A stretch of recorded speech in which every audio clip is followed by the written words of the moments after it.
Welcome back. આજે 20મી March એટલે કે વિશ્વ ચકલી દિવસ। ચકલીઓ સદીઓથી માણસ જાત સાથે જોડાયેલી છે, એટલે આપણે ચકલી શબ્દથી પરિચિત છીએ। અગાઉ ઘરમાં અવારનવાર જોવા મળતું પક્ષી હતું, પરંતુ આજે ભાગ્યે જ જોવા મળતું પક્ષી થઈ ગયું છે। ત્યારે જાણીએ ચકલી વિશે કેટલીક રસપ્રદ વાતો।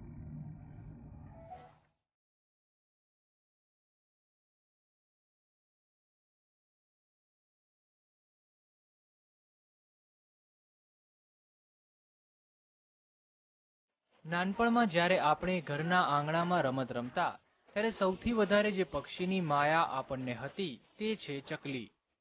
20મી માર્ચ એટલે કે આપણી વહાલી નાનકડી ચકલીનો ખાસ દિવસ, જેને વિશ્વભરના લોકો સાથે મળીને ઉજવે છે। હલકા કથ્થઈ રંગની ચકલી મુઠ્ઠી જેટલું કદ ધરાવે છે, પણ તેની ચાંચ ખૂબ જ મજબૂત હોય છે। આથી તે અનાજના દાણા તો ક્યારેક નાના જંતુઓ પણ ખાય છે।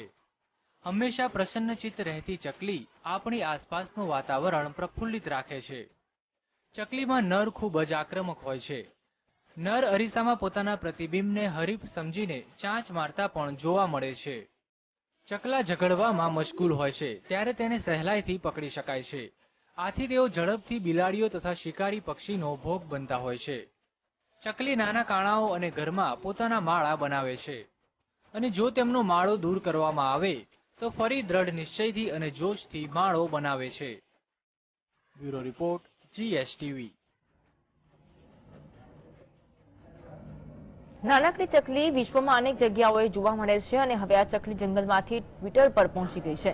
તેમ છતાં પક્ષીની સંખ્યા સતત ઘટતી જોવા મળી રહી છે। ત્યારે કયા કયા કારણો છે જેના કારણે ચકલીની સંખ્યા ઘટી રહી છે? નજર કરીએ આ કારણો પર।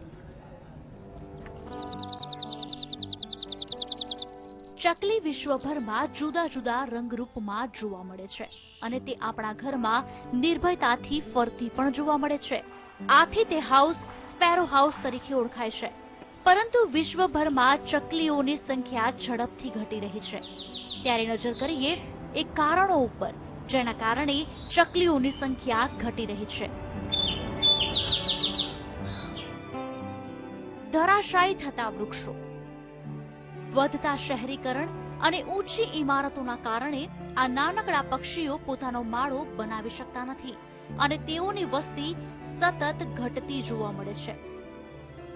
મકાનોમાં ઘટતા પોલાણો, આપણે કોન્ક્રીટના જંગલોમાં મોટા મોટા મકાનો તો બનાવીએ છીએ, પણ આ નાનકડા પક્ષીઓ રહી શકે તેવી છાજલીઓ તે છતો આપણા ઘરમાં જોવા મળતી નથી, જેના કારણે આ પક્ષી શહેરથી દૂર થતું જાય છે।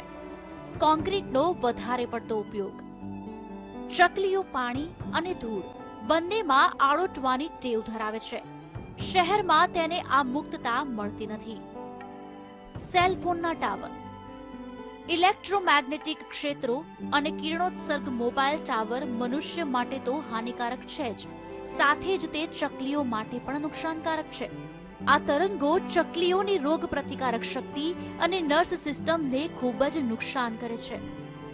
મૂળ છોડની ગેરહાજરી, શહેરોમાં ઘાસ, નાના છોડ, મહેંદી જેવી વેલ સહિતની વનસ્પતિ ઓછી જોવા મળે છે, જેના કારણે ચકલીઓને પોતાનો માળો બનાવવા માટેના તાંતણા મળતા નથી। આધુનિક અનાજ સંગ્રહ પદ્ધતિ, પહેલાના સમયમાં અનાજના દાણાઓ પક્ષીને મળી રહેતા, જો કે મોલ સિસ્ટમને કારણે પક્ષીઓને દાણા મળી રહેતા નથી। આથી ચકલીઓ શહેરથી દૂર થતી જાય છે। વધુ પડતો ખાતરનો ઉપયોગ, વધુ ઉત્પાદન મેળવવા માટે મોટા પાયે ખાતરોનો ઉપયોગ કરવામાં આવી રહ્યો છે, જેના કારણે ચકલીઓના ખોરાક સમાજ જીવાતો ખૂબ જ ઓછા પ્રમાણમાં જોવા મળે છે। આથી કેટલીય ચકલીઓ ભૂખથી તરફડતી જોવા મળે છે। Bureau report,